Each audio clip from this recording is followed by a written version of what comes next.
Hello guys, and today I'm going to be sharing about Intentional Living by John C. Maxwell. I'm going to be sharing why good intentions aren't enough. So what John C. Maxwell says here is that living with a good intention is only temporary, because when you have a good intention and you don't live it, you're not going to achieve anything in life.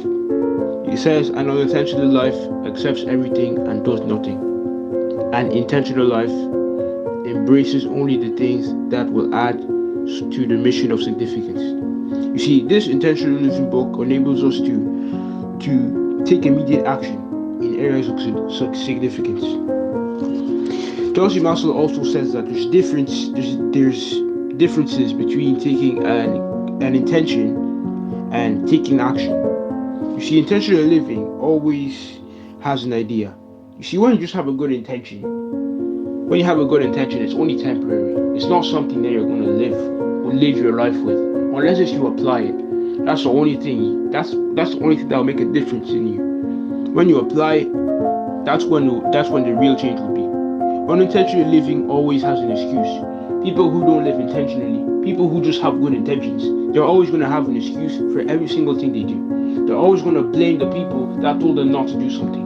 They're always going to blame. You're going to find someone to blame. No matter who it is, you're going to find someone to blame or something to blame. Intentional living fixes the situation. It fixes our situation by what we want to do, our plan, our vision, our future. It plans everything for us. Intentional living, that's what it does. I'm also going to share to you the differences of what and how to apply it. In order to apply this, you have to start by making a commitment instead of doing a good intention. Doing a good intention, like for example, helping someone to do something. Let's say helping someone to do their homework. You help someone to do their homework for one day, and then you just leave them off again. Why? They're still struggling. That's a good intention. But living intentionally is helping that person every single day, every single day, every single day, every single day, every single day. That's what's the difference between good intentions and intentional living is. It unleashes the power of significance within us. It makes it easy to express ourselves for what we want and what we want to achieve. Like John C. Maxwell also says, nobody finishes well by accidents.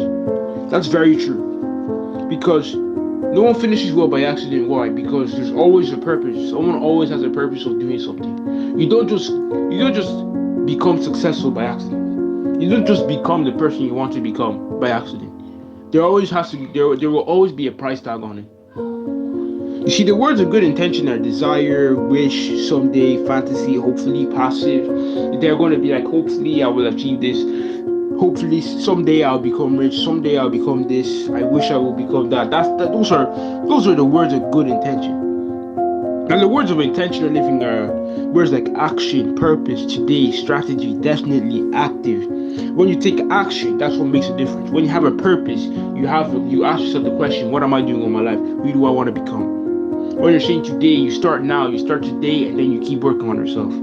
The strategy, how am I going to become the person I want to become? And definitely, when you're certain about this, when you take the commitment, okay, today I am going to read for 21 days. And active, most importantly, activeness. When you're active, it really shows that you really want to achieve something. So that's what this chapter is all about. Why good intentions aren't enough. The main key points in this chapter is that you need to know that good intentions are not going to get you far in life, but living a life that's intentional will.